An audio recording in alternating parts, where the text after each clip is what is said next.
Nistennukom għall-episodju ieħor mis-sensiela Difensuri taċ-Ċiviltà Nisranija. U f'dan l-episodju ħanitkellmu dwar San Ġwan ta' Capistrano u l-assedju tal-Belt ta' Belgrad. Fl-1439 seħħ il-Kunċilju ta' Firenze li permezz tiegħu ġiet l-għaqda bejn il-Knejjes tal-Lvant u l-Punent. Il-premessa kienet li l-Belt ta' Kostantinopli tiġi difiża mill-qawwiet Kattoliċi bi kruċjata ddikjarata mill-Papa. Fil-fatt il-Papa Eugenju IV kien dikjara kruċjata kontra t-Torok li kienu qed jattakkaw il-Belt ta' Belgrad.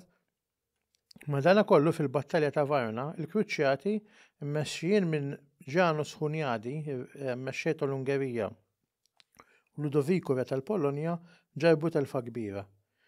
Il-re tal-Polonja prattikament inqatel fil-waqt li Hunjadi baqa' ħaj u nexxielu jaħrab. It-Torok prattikament dawru Kostantinopli. Fl-1453 Kostantinopli tiġi assedjata u waqgħet f'idejn il-Mislem. Issa fl-1456 jibda l-assedju ta' Belgrad. Janus Hunjadi beda il-mexxej tal-Ungerija beda jħejji għad-difiża ta' din il-belt u jipprepara l-assedju li kellu jkun wieħed mill-iktar assedji kbar li qatt l-Ewropa qattrat. Illum ħanitkellmu fuq personaġġ ewlieni f'dan l-assedju. San Ġwan ta' Capistrano. Twieled fl-1386 u huwa magħruf bħala Giovanni ta' Capistrano, patri, predikatur u mexxej militari Franġiskan Taljan li kien iċċelebrat u magħruf għal ħeġġa tiegħu fid-difiża ta' twemmin nisrani. Huwa twieled fir-reġjun tal-Abruzzo fl-Italja u għal-bidu kien isegwi karriera fil-liġi u xtaq isir ġurista. Fil-fatt kien sar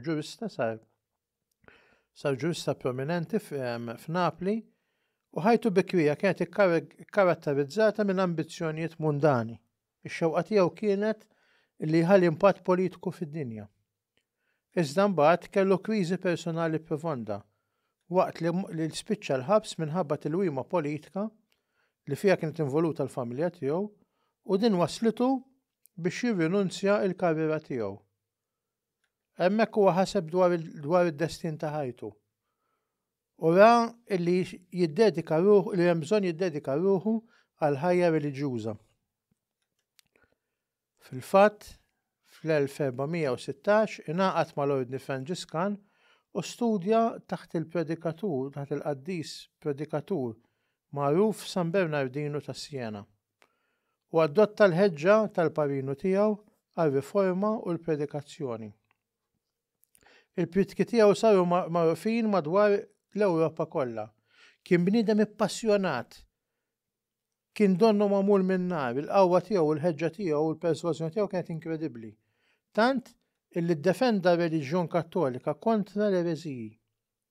Kien difensur qawwi tal-veritajiet Kattoliċi u ħada kontra l-ereżiji ta' żmienu, speċjalment il-moviment Ħussita li kien moviment ngħidulu proto-protestant li kien twaqqaf minn Ġan Hus, kif ukoll kontra eretiċi oħrajn bħal Fratticelli u gruppi oħrajn ta' eretiċi li kienu mifruxin sew mal-Italja kif ukoll mal-Ewropa kollha.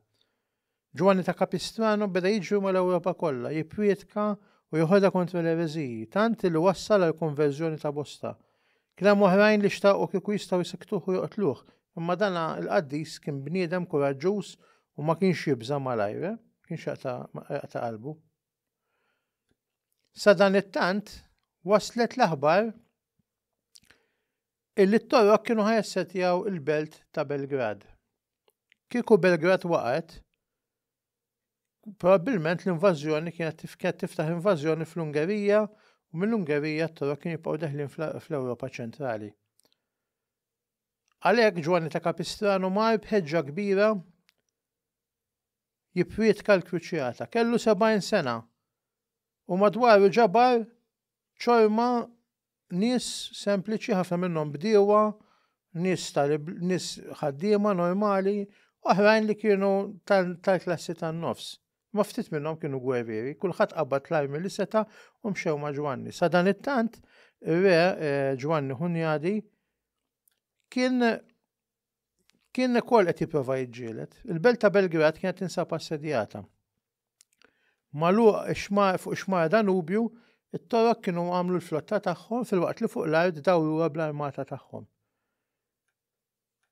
L-ewwel ma beda il-kap tal-Ungeriżi Hunyadi attakka bid-dajes tiegħu il-flotta Torka u rnexxielu b'xi mod ikisser l-imblokk temporanjament u jidħol fil-belt ta' Belgrad.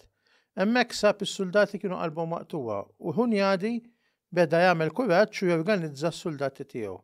Sa dan it-tant Giovanni ta' Capistrano għadda mill-Ungerija u mill-Balkani jipprietka u kull fejn kien jgħaddi dejjem jingħaqdu numru kbir ta' nies. Olla l-moral tagħhom u issa tajjeb ngħidu illi din l-armata fil-verità li ġabar ma kienitx armata ta' soldati bħalma wieħed jistenna, kienet magħmula minn nies normali, komuni, ħafna drabi armati ħażin, bi ftit armi qodma u għodda tal-bidja. Kien daqsxejn impossibbli jirbħu l-iktar armata b'saħħitha li kien hawn dak iż-żmien, dik tal-Ottomani. Ħafna minn daqqas kellhom esperjenza ta' soldati. Sa dan it-tant kif edna Hunyadi kien qiegħed fil-belt ta' Belgrad jiġilek kontra t-Torok. U t-Torok kien derba jirbħu. L-istess bħalma kien ġara ftit ta' żmien qabel ġewwa Kostantinopli, it-Torok mhux biss fetħu l-attakk salli saħansitra ġarfu swar u daħlu ġewwa l-belt. Kollox kien jindika illi Belgrad kien ħataqa'. Hawnhekk Hunyadi f'daqqa waħda der fuq in-naħa l-oħra tax-xatt tad-Danubju bl-armata tiegħu. Bl-armata ħanajdlek dik tista' sejħilha hekk armata folla ħanajdlek marmalja. Kollox kien jindika daw kienu ħajspiċċaw maqtula mit-Torok. Imma Hunyadi mlihom b'qalb kuraġġ kbir u konvinċihom jekk Alla umana min jista' jkun kontra tagħna kif jgħid San Pawl. Huma qagħdu fil-għoli u f'daqqa waħda qabdu ħarġu jattakkaw lit-Torok. Hawnhekk is-Sultan Mehmed x'inra dil-marmalja ġejja ordna li l-kavlerija tiegħu tattakka biex joħduha kontra dawn in-nies tattakkhom. Imma kif hawnhekk l-Ungeriżi, il-soldati Ungeriżi u Serbi li kienu jinsabu ġewwa Belgrad, kif raw li t-Torok kienu distratti, ħarġu huma wkoll attakkawhom minn wara. It-Torok li marru biex minn għalihom ħajferxu dik il-ċorma, f'daqqa waħda sabuha minn dawri minn kull naħa. Ippanikjaw speċjalment meta wieħed mis-soldati Ungeriżi fera lis-Sultan tat-Torok. Dan is-Sultan għalkemm ma mietx ġie ferut u kellu jirtira. Kif raw is-Sultan jirtira mill-kamp, il-kumplament tas-soldati Torok jirtiraw. U ġarbu waħda mill-ikbar telfiet fl-istorja tal-Imperu Ottoman. Ir-rebħa Kristjana f'Belgrad kienet meqjusa bħala trionf mirakolus. Din seħħet fit-22 ta' Lulju 1456, 3 snin biss wara l-waqgħa ta' Kostantinopli. Huwa mument importanti għaliex bekk l-Ewropa ġiet salvata mill-espansjoni Ottomana. Tajjeb li ngħidu li minn din ir-rebħa daħlet id-definizzjoni li jingħat l-Angelus f'nofsinhar.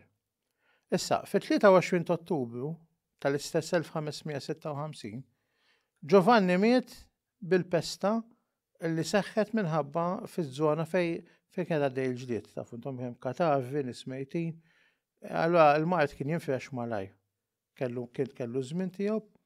Iżda dak li għamel tant baqa' magħruf dan il-Patri Franġiskan illi mexxa ċorma nies u nexxilhom jumiljaw l-akbar imperu ta' dak iż-żmien illi l-fama tiegħu infirxet mal-Ewropa kollha.